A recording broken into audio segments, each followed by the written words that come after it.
Ah, this is good stuff here.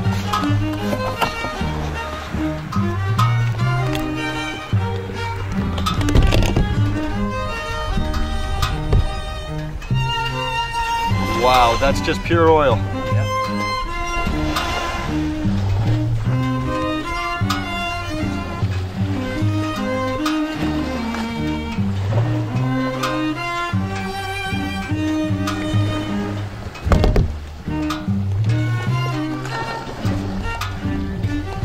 Goodness.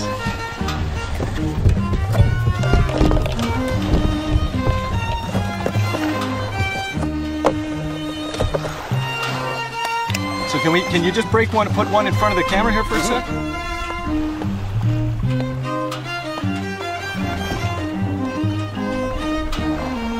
So,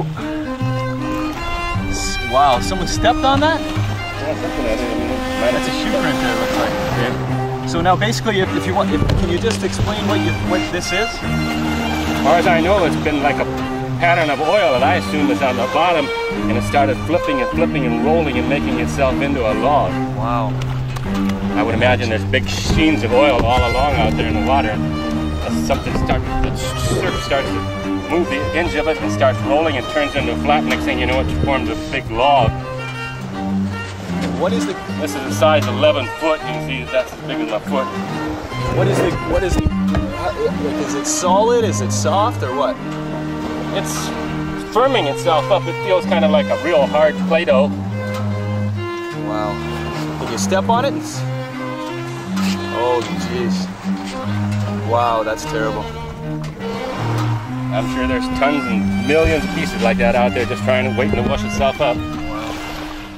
What if you couldn't make it into work? What if you were so sick that you couldn't leave your house? What if your friends and family were getting sick? What if you knew what was making you sick? What would you do? You don't think it could happen to you? Well, John Gooding and the residents of the Gulf Coast states didn't think it could happen to them.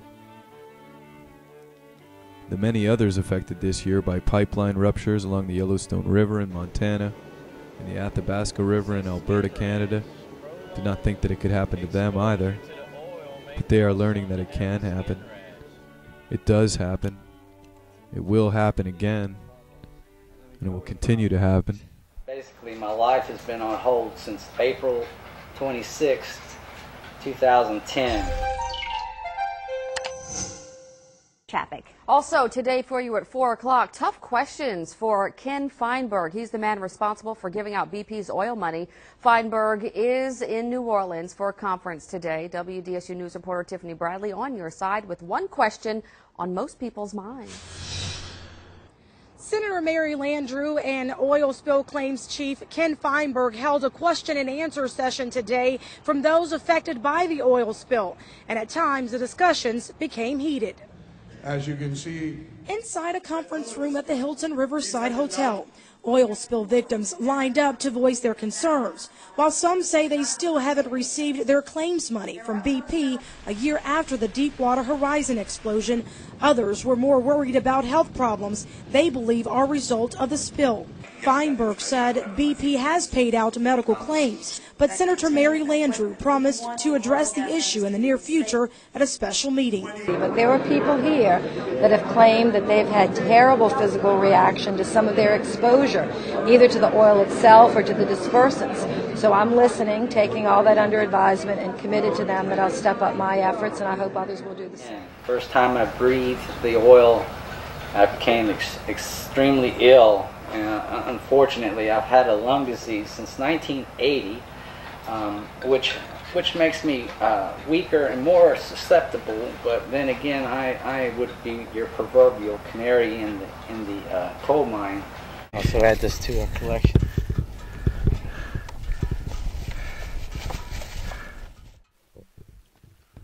This is John Gooding. He is a very sick man. Yet he is out risking his life to show the world that the oil is still washing up on shore by his home. John is not trying to make money. John is a skilled woodworker. He built his amazing home and shop with his own hands. He requires no handouts. John is not just respected in his community for his outstanding workmanship, but John has also become a community hero. He is known as the Iceman since Hurricane Katrina hit, as he took to the flooded streets handing out ice and being of service any way that he could to help those suffering around him in the aftermath of Katrina. That's what kind of man he is. John has no mystery illness, as Attorney General Jim Hood calls it. John is facing the effects of long-term hydrocarbon exposure. And BP's over cleaning by the beach. What's happening there, sir? We just don't see BP anymore at all, no? Well, the cleanup crews. Yeah. They're cleaning up the spots where all the people are, but this is yeah. We're about how far from the public beach? A little over a mile from the public beach. They don't bother cleaning where they don't think that you'll be.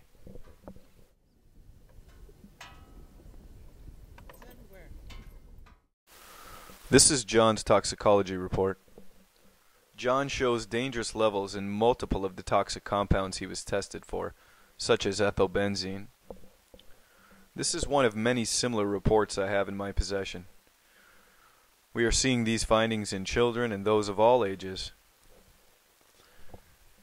One must wonder why John has lost 2 dogs over the last year since the spill. This is the Volatile Solvents Interpretive Guide. It outlines the adverse effects of having these toxic compounds in your blood. Despite being carcinogenic, these compounds reduce neural functioning. I have been living in John's beach house, as he is too sick to be so close to the beach, and I have been spending time getting to know John, his family, and his friends. When I read these effects off documentation not provided to me by John, I was overwhelmed to see that John has shown each symptom outlined. We all see how sick John truly is. We can see what those poisons are doing to him. John shouldn't have to put his family into debt to cover his medical costs. BP is responsible.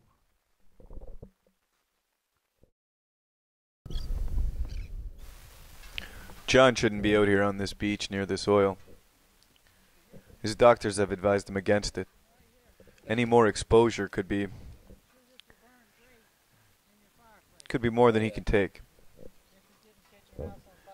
But John's here, and he's showing us that the oil's still here, and he's my hero for that. Crush this stuff and make gunpowder out of this, because it smells. You know how that's how they used to make gunpowder out of the pine trees. Yeah. This is John's determination letter from the Gulf Coast Claims Facility. With regard to his loss of earnings, they found him to be payable for $22,000. With regard to his medical assessment and any medical costs, John was denied. Instead of $22,000, BP offered him $25,000 if he would just go away quietly.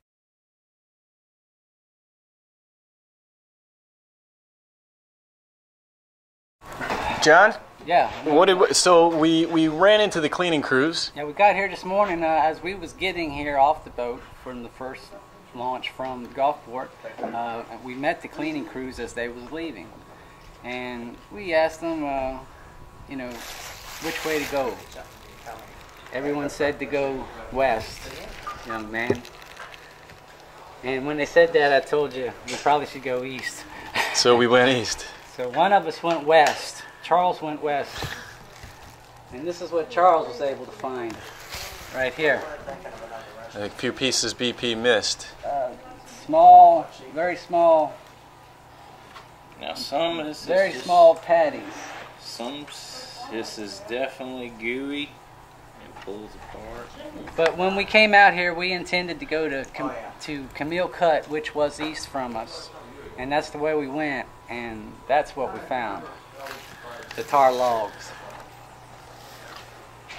They advised us to go the other direction. Want to put a foot up here for size? What size foot you got there? That's an 11. This is an Anheuser-Busch 24 can carton. Full. We could have filled up how many of those, you think? I think we could have filled up, we probably could have filled up as many as we could have carried. It seems like you're creating loopholes for BP not to pay the citizens not to help the citizens.